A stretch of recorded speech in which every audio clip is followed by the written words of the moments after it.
ശ്ലോകം 5. വൃന്ദാവനത്തിലെത്തി. രണ്ട് ഭാഗത്തും വൃന്ദാവനത്തിലെ മരങ്ങൾ അതിൽ കൂടി പോവുകയാണ്. നിരീക്ഷ വൃന്ദാവനം. ഈശ, ഹേ ഭഗവൻ, ഹേ ഗുരുവായൂരപ്പ, അങ്ങല്ലേ എല്ലാവരെയും നയിക്കുന്നത്, എല്ലാവരുടെയും ഈശ്വരനായിരിക്കുന്നത്. അങ്ങനെയുള്ള അങ്ങയുടെ പ്രേരണ മൂലമാണല്ലോ ആ ബൃഹദ്വനത്തിൽ നിന്ന് ഈ വൃന്ദാവനത്തിലേക്ക് ഇപ്പോൾ വരുന്നത്. നിരീക്ഷ വൃന്ദാവനം. ആ വൃന്ദാവനത്തിനെ കണ്ടിട്ട്. നന്ദപ്രസൂനം. പല വൃക്ഷങ്ങളിൽ ആ പ്രസൂനങ്ങൾ, പുഷ്പങ്ങൾ വികസിക്കുന്നു, ചിരിക്കുകയാണ്. പുഷ്പങ്ങൾ ചിരിക്കുകയാണ്, പുഷ്പങ്ങളുടെ വികാസം. കുന്തപ്രമുഖദ്രുമൗഖം. മുല്ലകളുണ്ട്. മുല്ല മുതലായിട്ടുള്ളതായ ആ വള്ളികൾ തന്നെ എല്ലാ വൃക്ഷങ്ങളിലും പടരുന്നുണ്ട്. കുന്തിരിക്ക മുതലായിട്ടുള്ളതായ സൗരഭ്യമുള്ള വൃക്ഷങ്ങളുണ്ട്. ആ വൃക്ഷങ്ങളുടെ ഇടയിൽ കൂടിയാണ് ഇവർ പോകുന്നത്. അമോദത. എന്തെന്നില്ലാതെ മോദിച്ചു, സന്തോഷിച്ചു. എന്താണ്?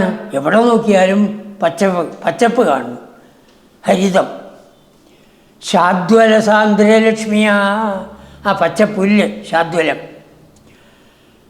ആ പച്ചപ്പുല്ല് കാണുമ്പോൾ അവർക്ക് എന്തെന്നില്ലാത്ത സന്തോഷം. ഇതുകൊണ്ട് തങ്ങളുടെ മാടിന് വേണ്ടതാണ് പച്ചപ്പുല്ല്. പിന്നെയോ സാന്ദ്രലക്ഷ്മിയാ. ചുറ്റും എന്തെന്നില്ലാത്ത ഐശ്വര്യം, പച്ചപ്പ്. എവിടെ ഹരിത നിറമുണ്ടോ അവിടെ ഐശ്വര്യമുണ്ടാവും എന്നർത്ഥം. അതുകൊണ്ടാണ് നമ്മൾ എവിടെ വീട് വെച്ചാലും 1-2 വൃക്ഷങ്ങളെങ്കിലും ഇതിൽ വെക്കണം. ചെറുതായിട്ടുള്ളതായാലും മതി. ആ ഇലകളിലൂടെ ആ പച്ച നിറം കാണുമ്പോൾ നമ്മുടെ കണ്ണിന് തന്നെ ഒരു സുഖമാണത്. അമോദത. അവരെല്ലാവരും അത് കണ്ട് സന്തോഷിച്ചു. ശാദ്വല സാന്ദ്രലക്ഷ്മിയാ. ആ പുല്ല് നിറഞ്ഞ പ്രദേശങ്ങളുടെ ഐശ്വര്യം കണ്ടിട്ട്.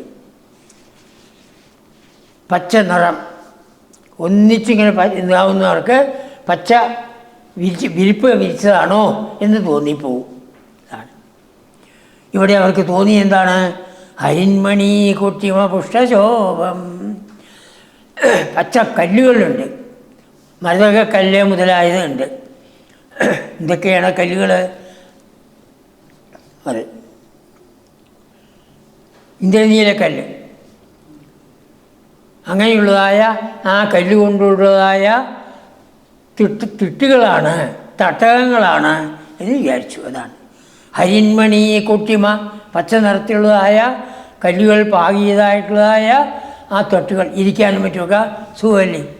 പുഷ്ടശോഭം. വർദ്ധിച്ചതായ ശോഭയോടുകൂടിയ ആ വൃന്ദാവനത്തിനെ കണ്ട് അവരെല്ലാവരും അമോദതാ, സന്തോഷിക്കുകയുണ്ടായി.